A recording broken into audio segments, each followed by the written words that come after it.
Hello, everyone. Whoever is out there, I am grateful for you showing up to this, which is a new thing for me. And even if no one shows up, I am proud of myself for doing this. So we will just see what happens.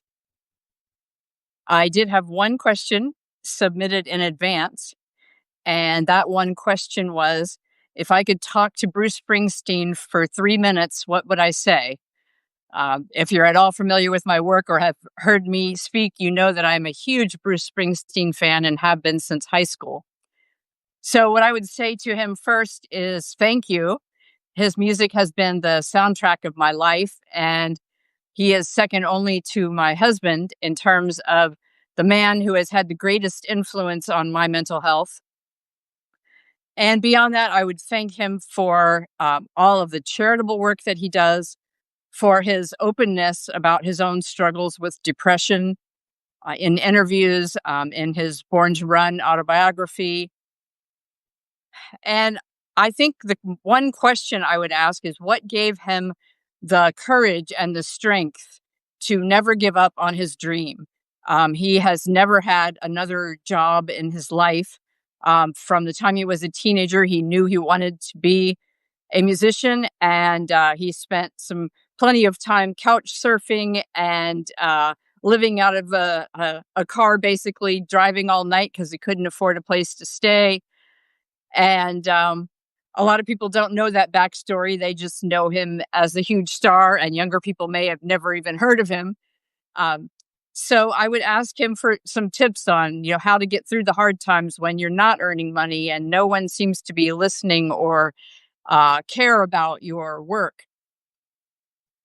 But mostly, I would thank him. Of course, I would want to take a selfie with him and get his autograph.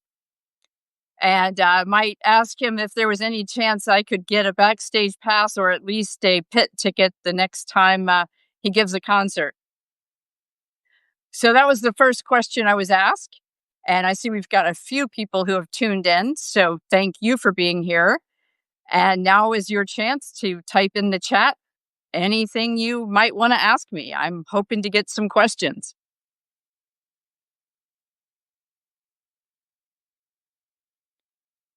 And while I'm waiting to see if there are any, I will just say as a reminder that this Sunday I am leading a Zoom group from 11 a.m. to noon Central Time.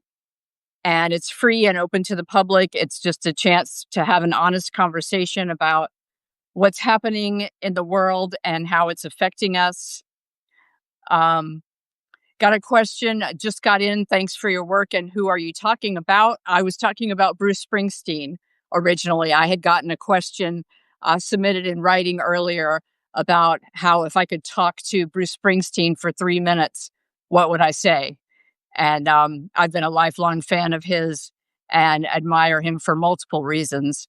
So I was sharing that I would first thank him for his work and ask him what kept him going in all the years before he made it big, when he was sleeping on friends' couches and driving all night because he couldn't afford a place to stay en route to a gig, those kinds of things. But my gathering this Sunday on Zoom is a public gathering just to talk about everything going on in the world, how we're coping with it, get ideas from each other for maybe some new coping strategies and simple ways to just deal with the ongoing anxiety and uncertainty in our world, and some ways to make positive changes in our lives and communities. Um, about things that we don't like, whether that's actively countering them, trying to stop them, or helping those most affected by those actions, or just taking positive actions to counter them, expressing love and kindness and generosity, and just reaching out and connecting with other people instead of demonizing them and staying in our us versus them groups and arguing about who's right or wrong.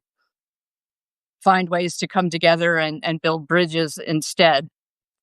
So that's what I'm doing on Sunday at Zoom. And if that sounds good and you want to be part of the conversation, just go to bit.ly/changing lives Zoom. and sign up, and love to have you be part of that conversation. I am ultimately going to be forming a membership community for ongoing conversations like that and mutual support and encouragement. That will also include weekly journal prompts and some personal essays from me to help spark personal reflections and conversations. We'll meet on Zoom twice a month. Um, so, hoping to have some people join me this Sunday and talk more about that. And for now, like I said, I'm just open to ask me anything questions. I've never done this before. I'm glad at least a few of you even showed up. I thought there might be no one. So if you have a question, please type it in the chat.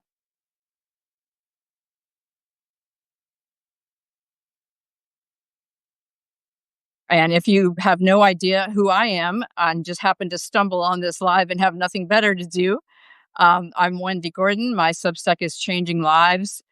I started it in 2022 as a way to process my own mental health as I recovered from a very severe depression and the unexpected end of my career as a pastor. Um, and the more I shared vulnerably about my struggles, the more people said me too and found their way to my Substack. And now that I'm doing lives normally with a guest each Friday, I've gotten to know some other amazing people doing amazing work. And Substack is a great way to connect with people.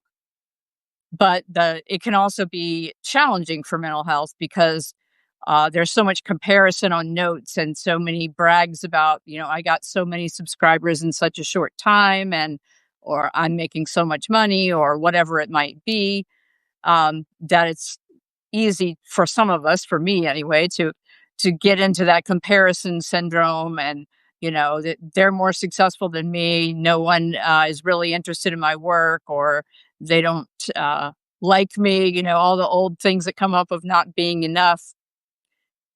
So it's a mixed bag, but overall, I think Substack is a wonderful platform and certainly preferable to other social media options out there. And like I said, I'm still waiting to see if anybody types questions in the chat. I'd love to have um, s- some questions to answer instead of just sharing things off the top of my head here. But I appreciate your willingness to show up and listen anyway as I ramble.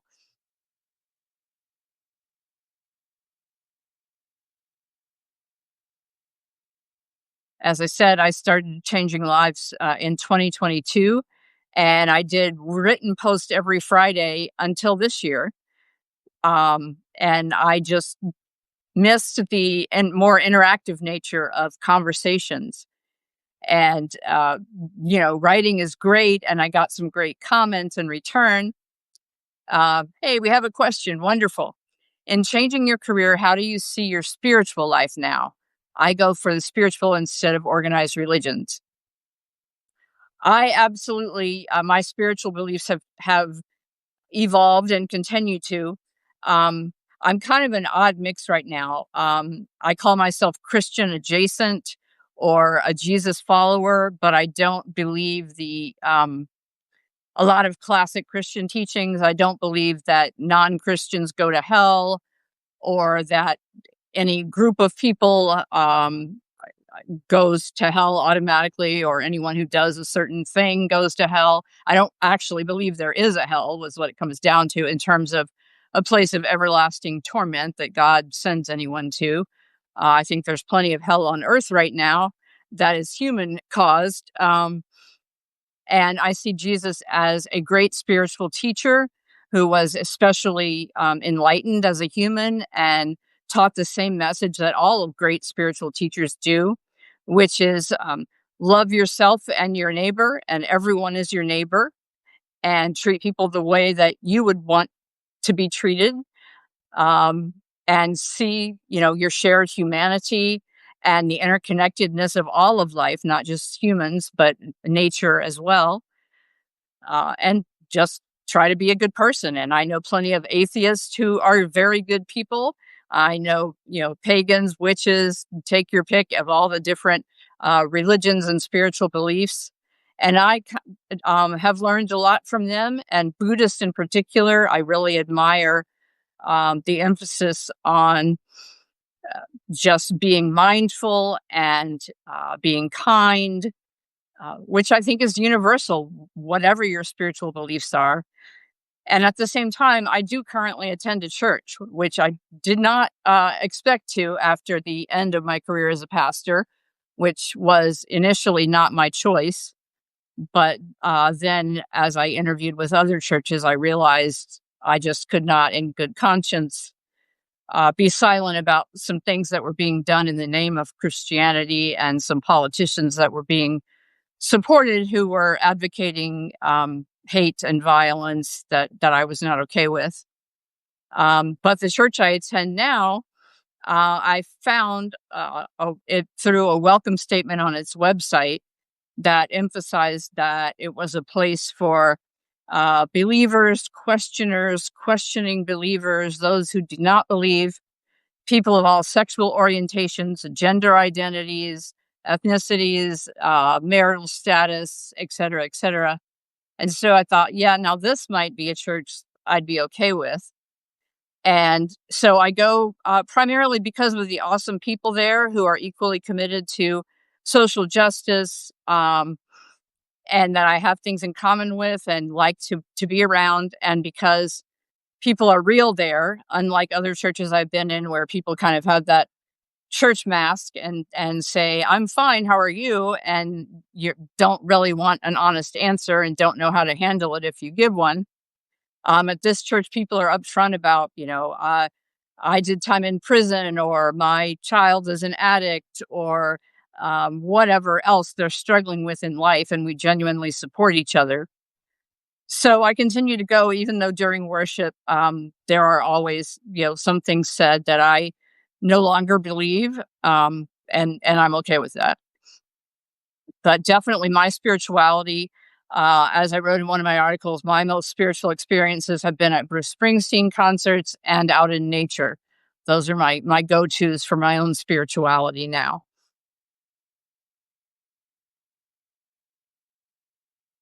Great question. And anyone else want to throw one out there? I would love to answer it.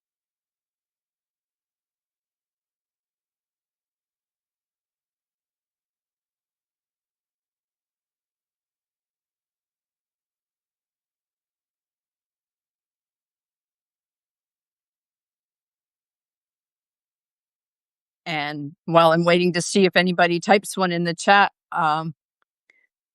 thank you, Lillian, for saying that you admire me for my openness and sharing my story. Um,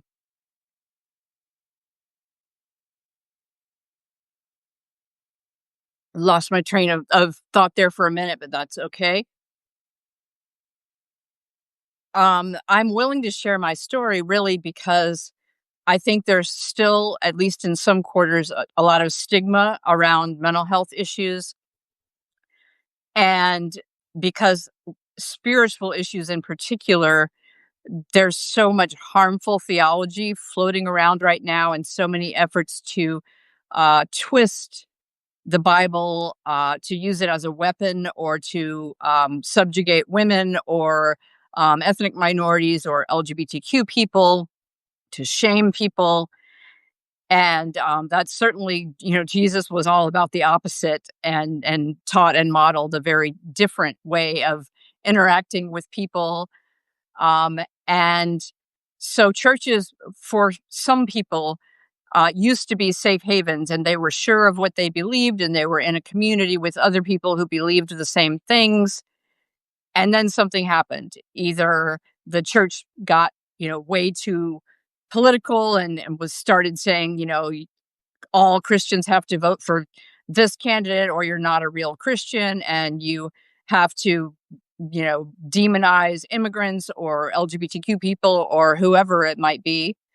Um, and so church became not a safe place. And for some people, it became not safe when they came out as LGBTQ, um, or an interracial marriage, or, you name, or a woman who just, refused to be silent and submissive. And There are all kinds of reasons, and of course, the most serious being actual abuse by a religious leader. And so, for some people, church is not a safe place now. Some people never did go to church and have no desire to. Some people who used to, it would be too traumatic to even walk in a church door again and never will. And my experience with friends who fall into that category is that they still hunger to talk about their spiritual experiences and reclaim their spirituality and talk about what they do believe and where they do feel close to whatever name you want to use for God, the divine, love, source of all being, universe, higher power. Um, and so I just think there's a desperate need for spaces to be honest and vulnerable, particularly about mental health and spiritual issues, and also these days about social issues, because there's just so much polarization, and it's so easy to get immediately into combat mode and argue and want to prove why our side is right, or our position on an issue is right and the other one is wrong. And I'm as guilty of that as anyone else. But I'm also able to take a step back sometimes and say, there are plenty of people whose views I agree with completely, but whose tactics I'm not okay with, who are, returning personal insults with more personal insults, and are, demonizing the people who demonize them, and perpetuating the cycle of, advocating for violence and overthrowing the government or whatever it might be, versus working towards solutions and working on what we're for, basically, instead of what we're against. And so I want to be one of the people who helps bring that about, and facilitates the honest, vulnerable conversations that I think are the only hope of transforming society and the world, and even just within ourselves. One of the stories I love is about the guy who stood in front of the White House holding a candle, do a vigil by himself, protesting the Vietnam War, and was asked by reporters, why are you doing this, staying here day after day, night after night, when you're not going to change policy and you're only one person? And his answer was, I'm doing this so that they don't change me, something to that effect. Um, and I think it's true that it's just so easy to decide, well, I don't like being powerless, so I'm going to dominate someone else instead, and then I'll feel better. Or I'm going to get revenge on the person who wronged me. Those kinds of things. And, we can look at the world and see where that's gotten us. And we can also look back at history and see the results of organized civil disobedience, like Gandhi and Martin Luther King Jr. led, and others who are lesser known figures, and see that they actually effected very significant, meaningful change. And did they live to see their vision fully realized? No. At least Martin Luther King Jr. certainly didn't. Um, and many of them went to prison for their efforts or were assassinated for their efforts. And yet, I suspect if we could ask them, they would say they would do it all over again, and that who we are and how we live matters, even if our efforts to bring about positive change don't yield the results that we hope for. Um, so that's where I'm at. That's why I do what I do. I lead Zoom groups. I also do one-on-one coaching. Um, And of course, I have my Substack, which has hundreds of archived written posts, and now has become more doing these lives every Friday with different guests. I've had some wonderful guests, and we've had some amazing conversations, and all of them are on my page, wendygordon.substack.com. Just remember, it's Wendy with an I at the end instead of a Y. But you can watch any of them or click to read the transcripts. And The guests have just been amazing, and I'm so glad I've connected with them. Several have recently published books. One I want to give a special shout out to is Melinda Blau. Her book, The Wisdom Whisperers, is about her friendships with women who are 20 years her senior. And Melinda is now 81. The book came out last year when she was 80. And some of those women are still living. Others were friends, she had when she was younger, but that were 20 years older. But the book is just a delightful read, and it's all about the life lessons they taught her just by how they lived their lives. There are delightful anecdotes about a woman in her 90s throwing herself a birthday party that included a belly dancer, and she got up and danced with the belly dancer. And another one who's still playing tennis in her 80s or 90s, or walking 3 miles a day. And so it's just a very inspirational read and humorous. And of course, there's some heartbreak too, because it's real life, and people have health problems or lose loved ones. But nevertheless, it's just a great read.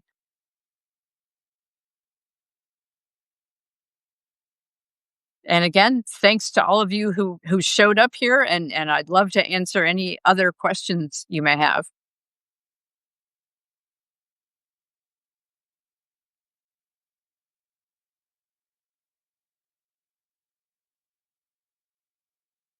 And even if you just want to comment on, what led you to want to watch this today and share a little bit about your own Substack, that's great too.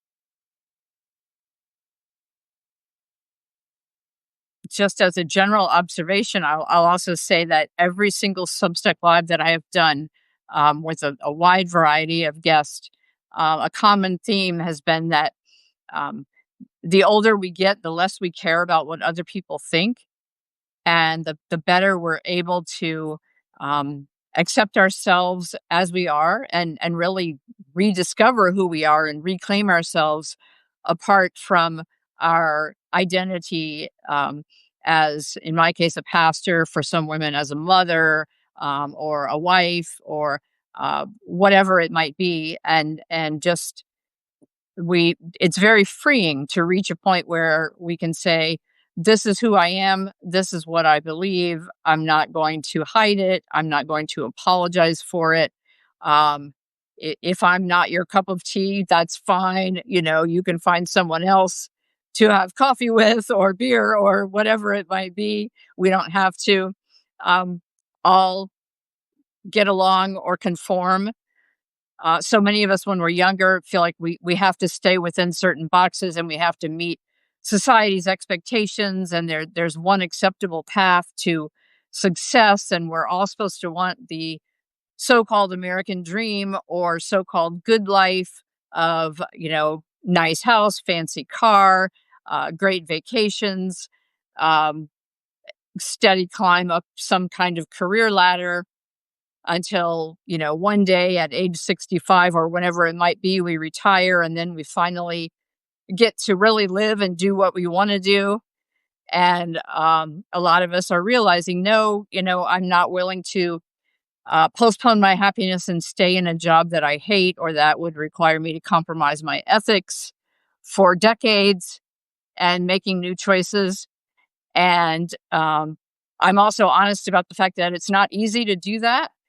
My husband and I are very much struggling financially since we gave up our careers as pastors. It's much harder to either get a job when you're approaching 60, or to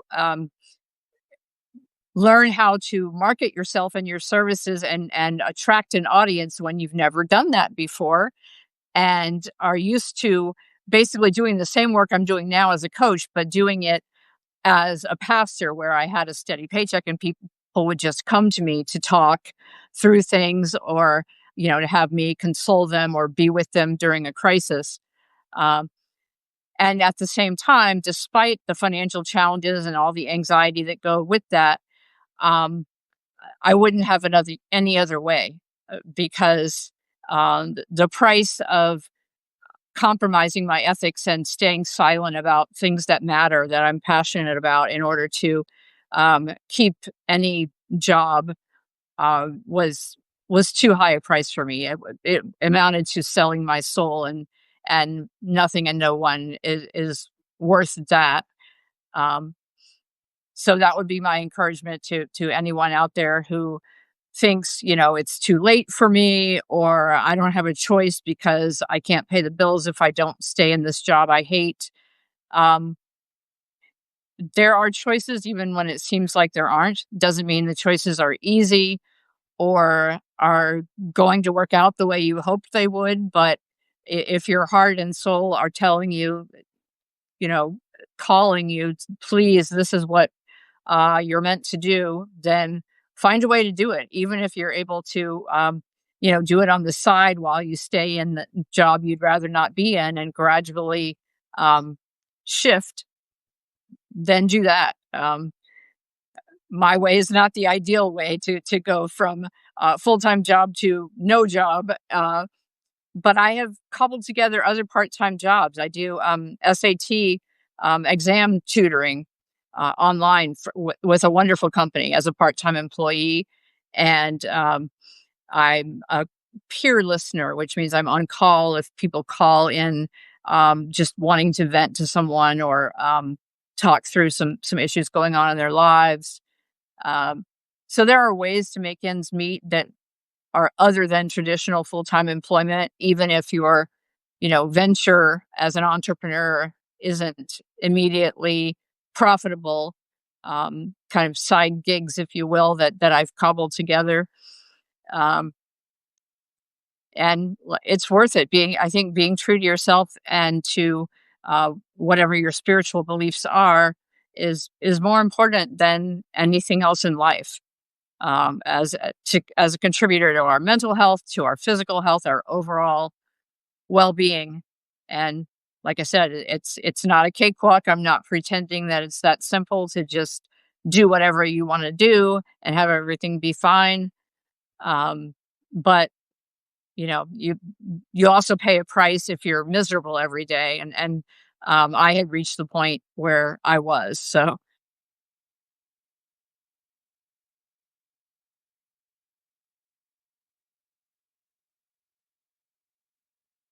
and thanks to those who are sending the hearts and who are even just sitting here listening to me. And again, I'd love to have some more questions or comments to respond to.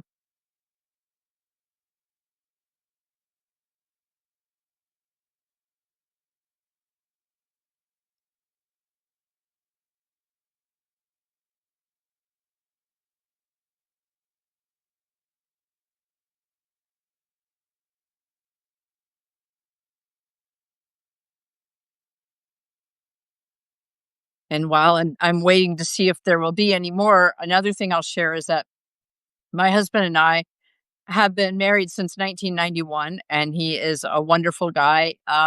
Those of you who tuned in right at the start heard me say that Bruce Springsteen is the second most important man to my mental health. My husband, of course, is the first, and he has, stood by me 100% through trying to get this coaching business and writing business and group leadership business to work, and through some my very severe bouts of depression, and other challenges throughout our 34 years as husband and wife. And uh, both of us have parents who are divorced, and they did not divorce until we were, in my case, I was already out of the house in college, and in my husband's case, he was like a senior in high school. And so our parents divorced after long marriages, but they weren't happy marriages. And so I guess kind of my other life lesson bit of wisdom is, number one, if you think you're doing your kids a favor and staying in a horrible marriage for their sake, I can tell you as a kid, I wished that my parents would divorce. I was actually jealous of a friend in high school whose parents were going through a divorce, because I just, the environment in our house was always tense. Um, it was clear that my parents weren't happy. I never saw them affectionate with each other or communicating in healthy ways. And so that takes a toll on a kid too. And the other piece I would say is that, your past doesn't determine your future. A lot of people would assume that because he and I both came from families where our parents divorced and we never had healthy communication and affection modeled for us between husband and wife, that, we were inevitably going to have an unhealthy relationship and get divorced ourselves, or else just stay in a loveless marriage. And that has very much not been the case for either of us. We are truly still happy we're together, and throughout these 34 years together, have never regretted our choice to marry or considered ending the marriage. Um, but again, that's not to say it's a cakewalk. I mean, it takes work. We've both had individual therapy. We've both been very open, even before we married, in our conversations with each other about the families we grew up in and the unhealthy patterns that we learned. And when we do have arguments and we're able to regroup later and talk through things, we're able to recognize, well, in my family, this is how we dealt with this. Um, like I tend to kind of shut down when we're arguing, because in my family, we could have really vicious verbal arguments, and it was almost like a contest to see who could come up with the worst insult. And so I'm so much not wanting to say something very hurtful to him, and knowing how vicious that I can be, that I tend to just shut down and not want to talk at all. Whereas he very much wants to talk things through. Um, and get to some kind of resolution where we're okay with each other again and relating well. And so, we've negotiated that and had to kind of reach an in-between ground where, instead of me just never wanting to talk about it again, or instead of me, continuing to argue with him, we'll agree that, okay, we need a break, and then we'll talk about this again in the morning or in a few hours, whatever. Um, so again, just an encouragement to anyone out there who feels like, I never had a healthy relationship modeled for me, so how could I ever hope to have one? Um, And another encouragement about not letting society dictate your choices. When Steve and I got married, I chose to keep my maiden name, which is quite common now, but at the time in 1991, it was not. And we also did not have children. And, from the beginning, we kept getting asked, when are you going to start a family? Which, number one, families don't have to be husband, wife, and kids, don't have to include kids, don't even have to be blood relatives or, spouses. Um, and number two, it's no one else's business whether or when or how many kids you have. Um, and it's just another example of a way that society has certain expectations that are placed on us. And we grow up with them. I mean, starting from very young childhood in school, we learn that these are the rules, and this is what you will do when and how. And um, it's understandable. There obviously has to be some discipline in the classroom in order for anyone to be able to learn. But at the same time, that message of conformity and there's one right way to do things, um, can be very destructive. And along with the message that, you're never good enough, because, even if you get an A, if you get a 95 on the test, you got 5 questions wrong or whatever. And that was very much my experience in my family. I was the oldest child. I am the oldest of 6 kids. So I was always supposed to be the role model and the one who got straight A's. And I did. And that my whole self esteem was based on performance and achieving and getting all the awards and being the student the teachers always praised and called on to give the right answer, and all got the full scholarship, and graduated summa cum laude, and on and on and on. And thought, oh, I have a lot of self-confidence and a good sense of self-esteem, until my career ended or anything else happened where I had to do something new that I wasn't already great at. And you know suddenly discovered that, oh, unless I'm performing, I don't have any kind of good feelings about myself. I'm totally relying on this external validation. And so that's been another learning, and a benefit of, as painful as the end of my career was initially. um, Essentially it was during COVID, and um, my husband and I were co-pastors, and we were informed by our council president that they suddenly wanted us to be done within 2 weeks. And there had literally been no discussion prior to this of any kind of conflict. The only thing we had argued about was following CDC safety guidelines for COVID. My husband and I very much wanted to, and many on the council did not. So that was really the only issue we had a lot of arguings about. And of course, that tied into political stuff, because the reason they thought the COVID or the CDC guidelines were ridiculous and COVID was no big deal was because um, they supported and fully believed their chosen political leader. And so it became apparent that my husband and I did not. Um, and so that was devastating, and that led to my most severe depression.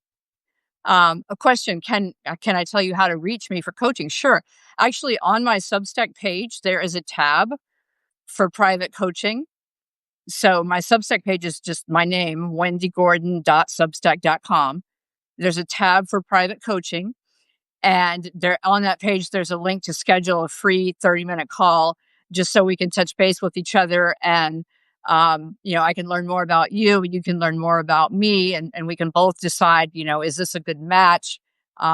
Do I have what you need in terms of support? And are you someone who would work well with me? And so, yeah, just go to wendygordon.substack.com. And again, just remember it's Wendy with an I at the end instead of a Y. Um, and you'll see the link to schedule a 30-minute initial consultation. And I'm happy. We do it via Zoom normally. I'm open to other options, but Zoom is the best, because then we can see each other face to face. So that's normally what I do.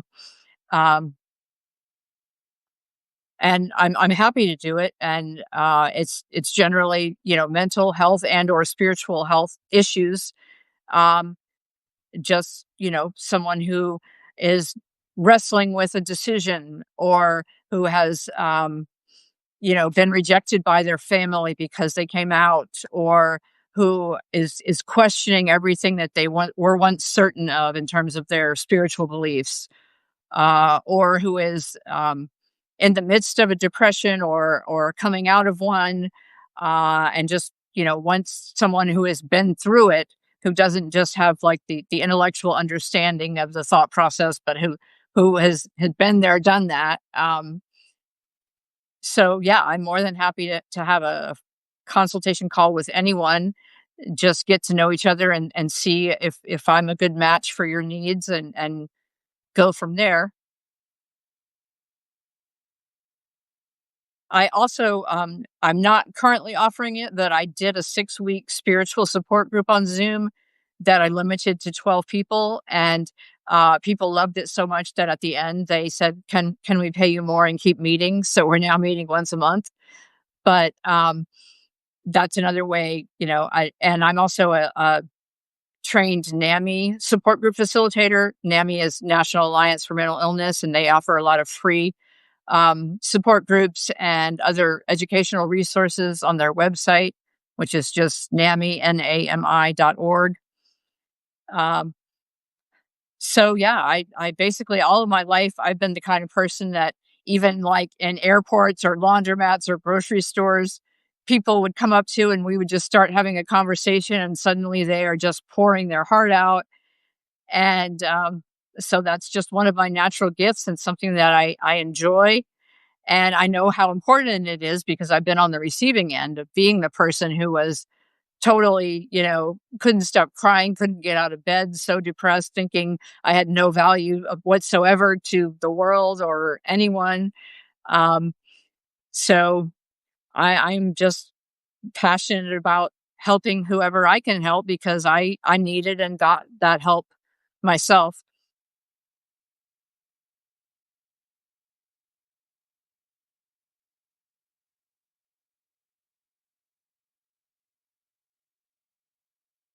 So thank you very much, Lillian, for asking about that. And anyone else chime in, feel free to ask me anything. As you can tell, I don't hold back.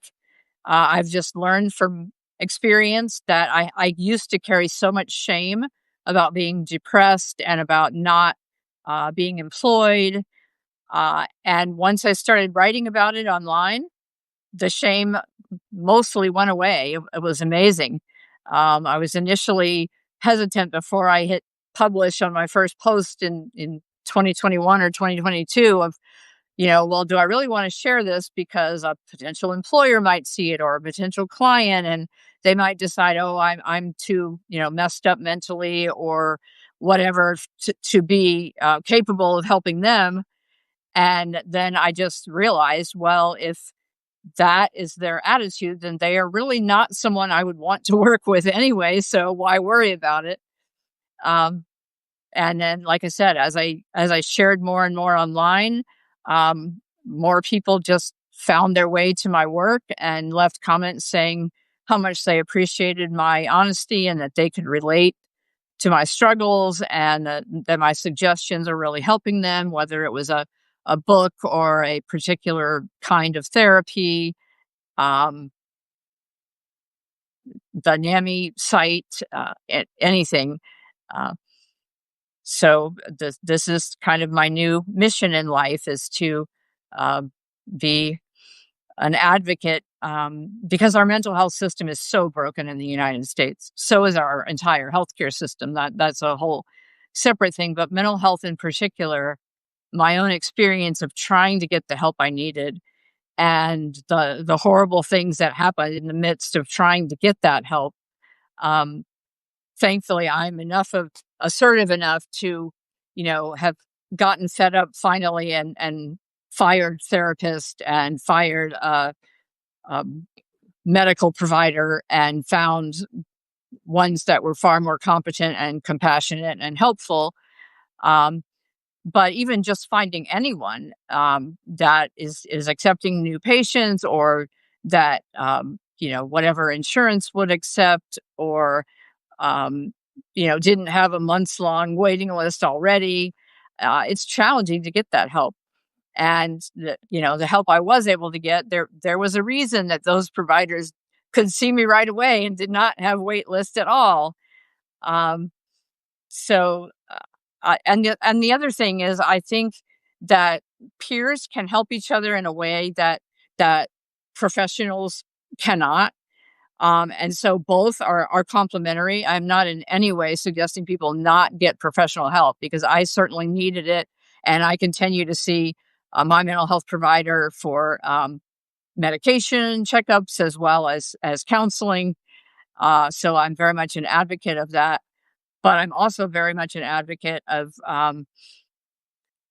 empowerment and deciding for yourself if a particular medication or therapy is clearly not helping, being your own advocate and deciding, okay, this is not what I need, and I'm going to find a different provider, or I'm going to tell my provider, look, this isn't working, or I can't handle the side effects of this medication, whatever it might be. Um, the one therapist that I fired was actually for spiritual reasons. She prayed with me during a session that God would forgive my sin of doubting God, not having enough faith, not trusting God to provide when I was struggling financially and so depressed.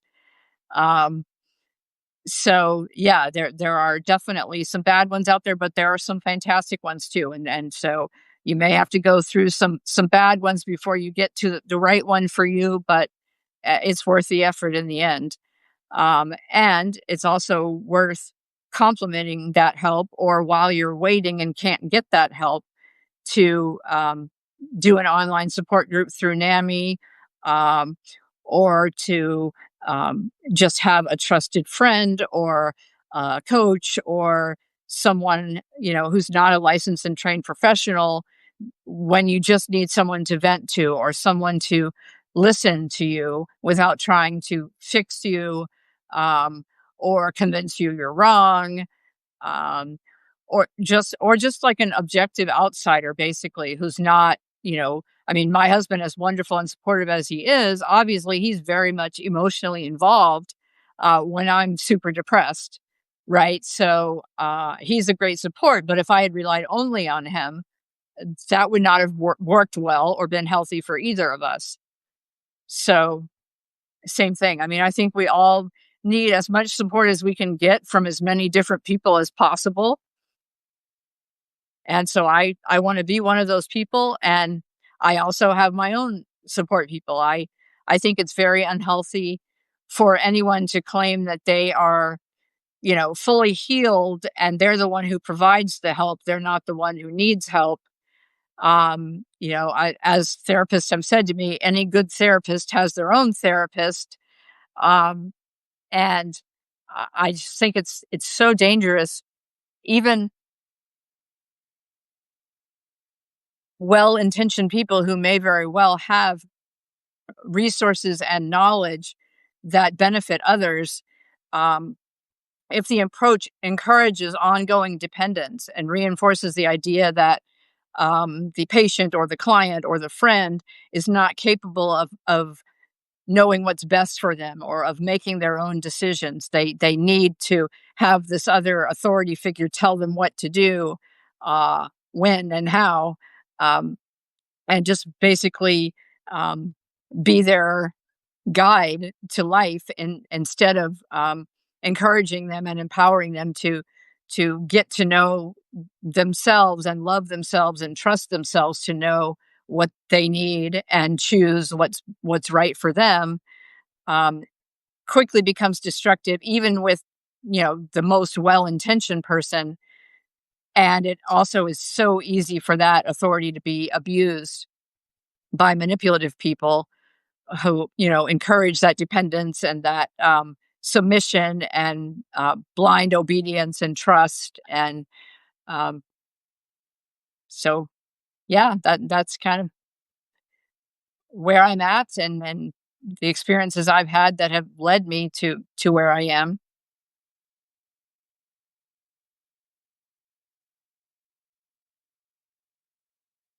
And I am very grateful that you're those of you that are here willing to listen to me speak, even if you don't have questions. Just that you're interested enough to be here is good. I was very anxious earlier today, wondering if I would literally just be talking to myself and not have a single person in the chat. Um, so I am very grateful that you're all here and that Lillian has asked questions.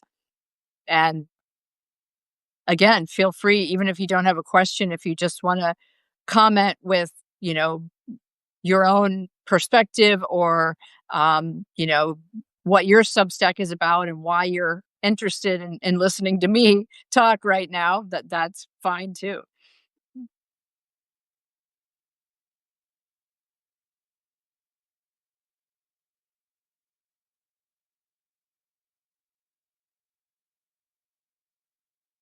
And I'll also add that you're welcome to DM me on Substack, either if you want to find out more about the coaching, or if you would like to do a Substack live with me. Most Fridays I do these with a guest and we have a back and forth conversation. And I'm happy, to have one with just about anyone. It's very rare for me to, say to someone, I'm sorry, we're just so not aligned. I'm not comfortable with having this discussion live, but uh, like I said, that's exceptionally rare. I think there've been maybe one person, two at most. Um, so if you'd like to do a live with me, wonderful. I'm more than happy to do that, and you can DM me to let me know that on Substack. Um, and we can schedule one. I have some scheduled for the next few weeks, but then later in September and beyond are open right now. And I used to limit them to fellow writers who were 50 or older because, number one, there are just so many of us doing amazing work. And I think it's so important to challenge the stereotype that as you get older, you inevitably um, decline physically and mentally, and you're not as active, and you can't start new things, and um, all of the myths that we still have about aging and the stereotypes. But I'm now open to doing them with younger people as well. I think all of our perspectives have something valuable to contribute, and our life stories are interesting and unique. And it's just fun for me to have conversations with a wide range of people and hear their life experiences. And we inevitably find that we have things in common, no matter how different our lives have been, our upbringings were, etc.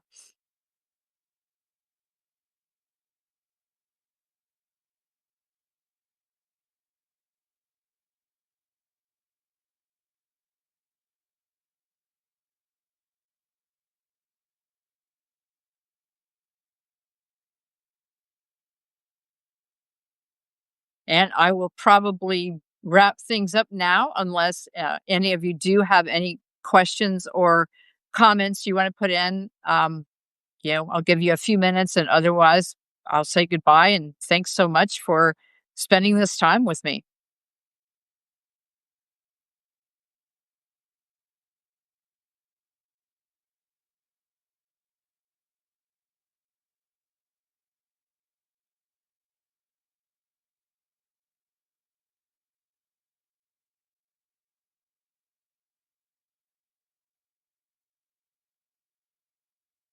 Well, I'm not seeing anybody typing anything in the chat. So, again, thanks. And a reminder that Sunday is the Zoom group that I am leading, 11 a.m. Central. It'll be about an hour, and it's free, open to the public. You can share the link with anyone. It's bit.ly/ changing lives Zoom. And it's just going to be an honest conversation about how current events are affecting each of us and the things we're doing to help ourselves cope with them. Journaling, nature walks, meditation, um, screaming, whatever it might be, as well as, concrete like protest or advocacy work or um, anything and everything.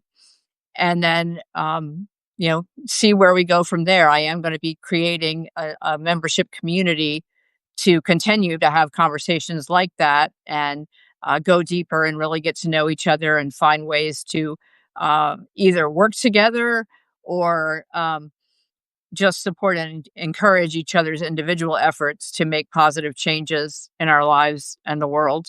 Um, so, again, thank you all for being here. It's been great and a unique experience for me to just be talking and not be able to see anyone else's face and interact other than through the chat.